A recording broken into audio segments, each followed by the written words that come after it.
بلکہ دلوں کو جوڑنے کے لیے آئے، محبتیں تقسیم کرنے کے لیے آئے۔ میرے آقا نے حسن کا دل بھی نہیں توڑا، حسین کا دل بھی نہیں توڑا۔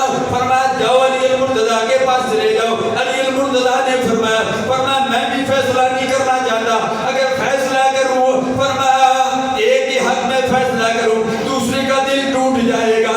علی المرتضیٰ رضی اللہ تعالیٰ عنہ نے بھی یہ سرکار سے علم حاصل کیا تھا۔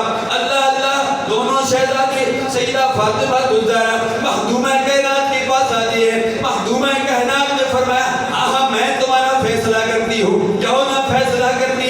امام الانبیاء صلی اللہ علیہ وسلم کی لاڈلی صاحبزادی ہے، مخدومہ کائنات ہے۔ فرمایا ہاں دونوں شہزادوں میرے پاس 7 موتی ہے، 7۔ فرمایا 7 موتی اوپر چھالتی ہوں، تم اپنی تختیوں کو نیچے رکھ دو۔ فرمایا جس کی تختی پر زیادہ موتی آ گئے اس نے اچھی تختی لکھی ہے۔ اللہ اللہ دونوں نے تختیوں کو پھیلا دیا، 3 موتی ایک کی تختی پر، 3 موتی دوسری کی تختی پر۔ امام حسن انتظار کر رہے ہیں 4تھا موتی میری تختی پہ آئے گا۔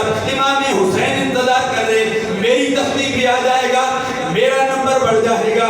اللہ اللہ اللہ تبارک و تعالیٰ نے جبریل امین کو فرمایا اے جبریل جلدی کر، آج علی المرتضیٰ کو بھی میں خوش کرنا چاہتا ہوں، اپنے پیارے حبیب کو بھی خوش کرنا چاہتا ہوں، مخدومہ کائنات کو بھی خوش کرنا چاہتا ہوں، امام حسن کو بھی خوش کرنا چاہتا ہوں، امام حسین کو بھی خوش کرنا چاہتا ہوں۔ اے جبریل امین جلدی کرو، جو 7واں موتی آسمان پر معلق ہے اس کے 2 ٹکڑے کر دو، ایک حسن کی تختی پر رکھ دو، ایک حسین کی تختی پر رکھ دو، تاکہ مخدومہ کائنات فیصلہ کر سکے کہ تم دونوں نے اچھی تختیاں لکھی ہیں۔ اللہ اللہ دیکھو، اللہ بھی حسن حسین سے محبت کرتا ہے، اللہ بھی ان کے دلوں کو توڑ